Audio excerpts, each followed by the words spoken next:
जय श्री राम दोस्तों। पिछली वीडियो में हमने पढ़ा था प्रश्नावली 1.1 कक्षा 8वीं की। आज पढ़ेंगे हम कक्षा 9वीं की प्रश्नावली नंबर 1.1। प्रश्नावली एक है हमारी।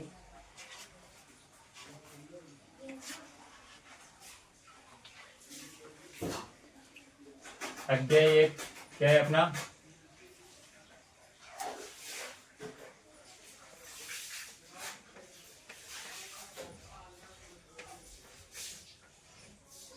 प्रश्नावली अपनी संख्या पद्धति। संख्या पद्धति इसकी प्रश्नावली पढ़ेंगे अपन।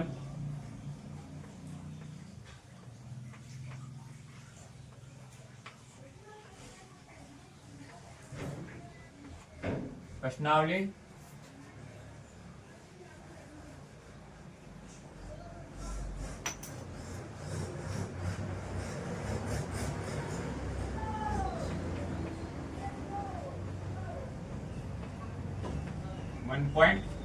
.1 तो इसमें प्रश्नावली 1.1 में क्या पूछा गया है अपन से वो देखते हैं। आप क्वेश्चन बोर्ड पर देखिए कि क्या शून्य एक परिमेय संख्या है? क्या इसे आप P बटा Q के रूप में लिख सकते हैं, जहां पर P और Q पूर्णांक A और Q इक्वल टू नॉट 0 दिया गया है। तो क्वेश्चन नंबर 1 का सॉल्यूशन देखिए आप। क्वेश्चन नंबर 1 इसका सॉल्व देखिए। तो इसमें बोल रहा है ये क्या शून्य एक परिमेय संख्या है? तो हम कह सकते हैं कि हाँ, शून्य एक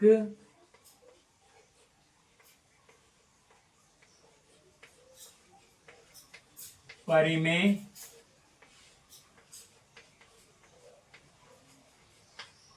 संख्या है।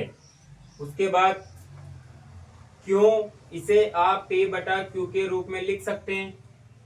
तो अपन को ये भी दर्शाना है कि अपन शून्य को P बटा Q के रूप में लिख सकते हैं कि यानी कि P बटा Q के रूप में लिखा जा सकता है कि तो देखिए कि लिखा जा सकता है, क्योंकि शून्य क्या है? एक परिमेय संख्या और परिमेय संख्या P बटा Q के रूप में लिखी जाती है।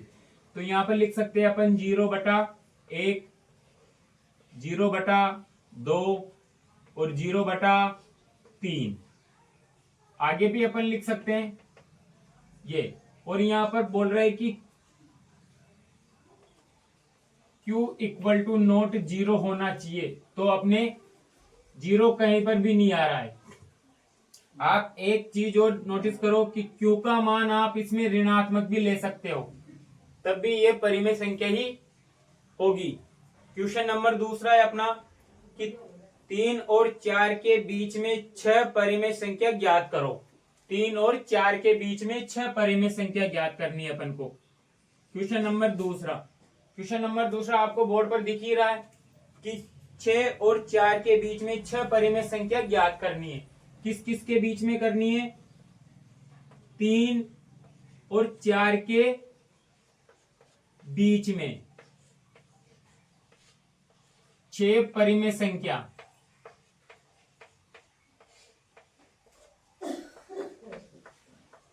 क्या निकालना है अपन को? 3 और 4 के बीच में 6 परिमेय संख्या निकालना है। इसका एक देखो इसका सॉल्यूशन, क्योंकि 3 और 4 दे रखे हैं अपन को, तो इसको क्या करेंगे अपन? P बटा Q के रूप में निकालने की कोशिश करेंगे। इसके बीच में अनंत 3 और 4 के बीच में कितनी संख्या है? वैसे तो 6 पूछ रहा है, पर इसके बीच में अनंत परिमेय संख्या है। तो यहाँ देखो 3 और 4 कैसे, मतलब हर कैसे बराबर होगा? 3 यहां पर दे रखा है, तो 3 में मतलब ऐसी संख्या का भाग दो जो कटने के बाद 3 आए। तो यहाँ देखिए 21/7, 7 का क्यों भाग दिया? क्योंकि यहाँ पर 6 परिमेय संख्या पूछा गया है तो हर में एक जोड़कर भाग देना है। तो 21/7 कितना हो जाएगा, 7 या 21 ये हो जाएगा। और यहाँ पर 4 दे रखा है तो 4 में भी वैसा ही करेंगे, 28/7 तो कितना आएगा 4। तो अपने पास हर समान हो गया ना, 7 और 7, तो 21/7 और 28/7 के बीच में अपन 6 परिमेय संख्या निकाल सकते हैं, जैसे कि 22/7, 23/7, 24/7, 25/7 और 26/7 और 27/7। 1 2 3 4 5, 1 2 3 4 5 6 परिमेय संख्याएं निकल गई अपनी, 6 परिमेय संख्याएं निकल गई।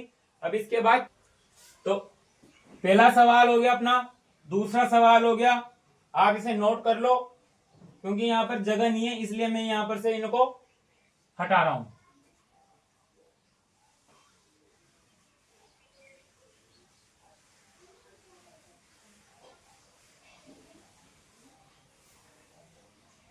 तीसरा सवाल कहता है अपन से कि 3/5 और 4/5 के बीच 5 परिमेय संख्याएं ज्ञात करो।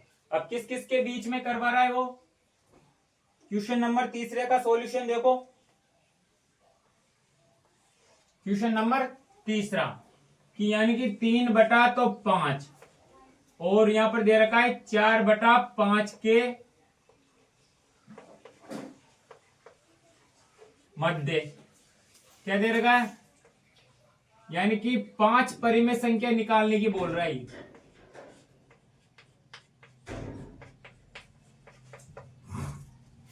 कितनी, 5 परिमेय संख्या निकालने की बोल रहा है।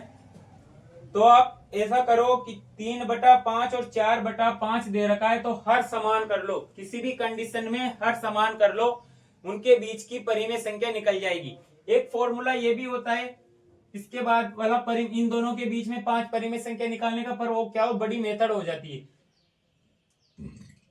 सॉरी गाइस, एक होता है इनके बीच में परिमेय संख्या निकालने का फॉर्मूला होता है r+s/2। अब r की जगह इस मान को और s की जगह इस मान को रखकर आप इन दोनों के बीच में एक परिमेय संख्या आ जाएगी, फिर इस दोनों वो बीच की संख्या आने के बाद उसको लेकर यहां पर रख देना, तो उसके बीच में इस फॉर्मूले से उसके बीच की परिमेय संख्या आ जाएगी। पर यहां पर करना क्या है, यहां पर आपको हर समान करने हैं, जैसे कि 3 और 5 दे रखा है और इधर 4 और 5 दे रखा है, तो ऊपर नीचे क्या करो, 10 का गुणा कर दो। ये ऊपर नीचे क्या किया अपन ने, 10 का गुणा कर दिया।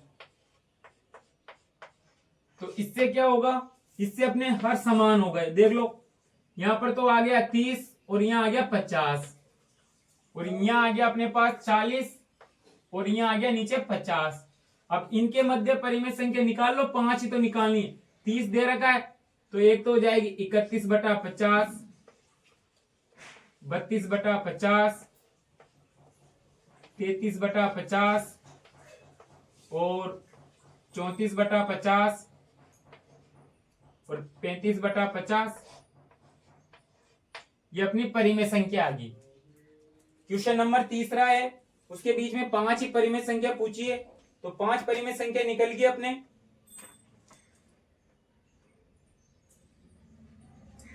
अब दे रखा है तो आपने ये सवाल लिख ही लिया होगा, नोट कर लो आप इसको भी।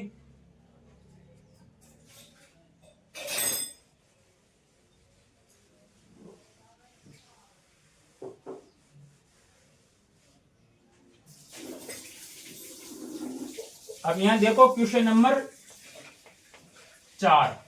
क्वेश्चन नंबर 4 क्या कहता है कि नीचे दिए गए कथन सत्य या असत्य कारण के साथ अपने उत्तर दीजिए। कारण के साथ अपने उत्तर की जांच भी करनी है अपन को, तो आप सत्य और असत्य का कारण बताना है। तो यहां पर पहला सवाल है कि प्रत्येक प्राकृत संख्या एक पूर्ण संख्या होती है क्या। क्वेश्चन नंबर पहले का सॉल्यूशन देखो, क्वेश्चन उधर है। ये कह रहा है कि प्रत्येक प्राकृत संख्या एक पूर्ण संख्या होती है क्या? प्रत्येक प्राकृत संख्या एक पूर्ण संख्या होती है क्या? तो अपन इसमें क्या बोलेंगे कि हाँ। उसके बाद अपने इसमें सत्य और असत्य बताना है ना, तो इसमें लिखेंगे सत्य। अब उसमें सत्य लिखने के बाद अपने इसमें कारण भी देना पड़ेगा। तो कारण क्या देना पड़ेगा कि कारण ये देना पड़ेगा कि पूर्ण संख्या क्या होती है। पूर्ण संख्या क्या होती है? पूर्ण संख्या 0 से स्टार्ट होती है, 1 2 3 4 5 और इनफाइनाइट यानी कि अनंत तक जाती है। और प्राकृत संख्या क्या होती है? 1 2 3 4 5। ठीक है, तो इसमें अपन कह सकते हैं कि पूर्ण संख्याओं के संग्रह में सभी प्राकृत संख्या होती है। क्या बोलेंगे इसमें कि पूर्ण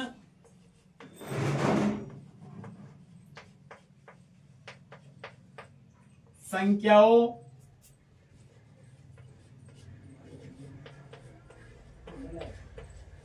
के संग्रह में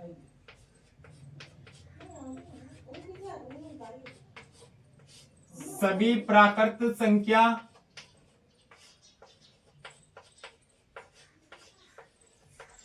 होती है। ये अपने क्या है, चौथे का पहले का आंसर है, क्योंकि चौथे का पहले का आंसर सवाल ये था कि प्रत्येक प्राकृत संख्या एक पूर्ण संख्या होती है क्या? तो पूर्ण संख्या अपन को याद है कि 0 से स्टार्ट होती है और प्राकृत संख्या होती है 1 से स्टार्ट। तो पूर्ण संख्याओं में 1 2 3 4 तो आएगा ही आएगा, 0 को छोड़ दो तो फिर भी संग्रह तो आ रहा है ना उसका। एक 0 हटाने के बाद प्राकृत संख्या ही तो चल रही है पीछे। दूसरा देखो, दूसरा क्या कहता है कि प्रत्येक, मान देखो बोर्ड क्वेश्चन पर प्रत्येक पूर्णांक, पूर्णांक संख्या क्या होती है?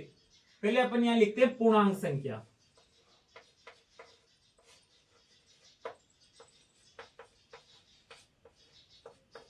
पूर्णांक संख्या कहां से स्टार्ट होती है? क्योंकि इसमें धनात्मक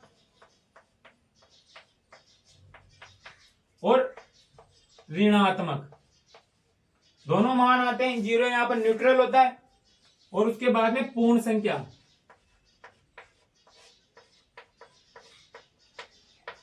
पूर्ण संख्या होती है 0 से 1 2 3 4 और ये होता है इनफाइनाइट। इसमें भी हो जाएगा अनंत तक, इसमें भी हो जाएगा अनंत तक। अब मुझे नु बताओ कि प्रत्येक पूर्णांक एक पूर्ण संख्या होती है क्या? प्रत्येक पूर्णांक, अब ये प्रत्येक पूर्णांक है और ये पूर्ण संख्या है। अब बताओ प्रत्येक पूर्णांक पूर्ण संख्या होती है क्या? पूर्ण संख्याओं में तुम्हें कभी भी माइनस का चिन्ह दिख रहा है? ऋणात्मक संख्या दिख रही है क्या? नहीं दिख रही ना, तो ये कथन क्या हो जाएगा? असत्य। और इसमें अपना कारण क्या आएगा कि -2 पूर्ण संख्या नहीं है। आ गया ना अपना कारण। तीसरा देखो, प्रत्येक परिमेय संख्या एक पूर्ण संख्या होती है क्या? अब प्रत्येक परिमेय संख्या की पूछ रहा है वो, तो तीसरा यहां लिख देता हूं मैं, क्वेश्चन आपको बोर्ड पर दिख ही रहा है कि प्रत्येक परिमेय संख्या। अब परिमेय संख्या अपन जानते हैं क्या होती है?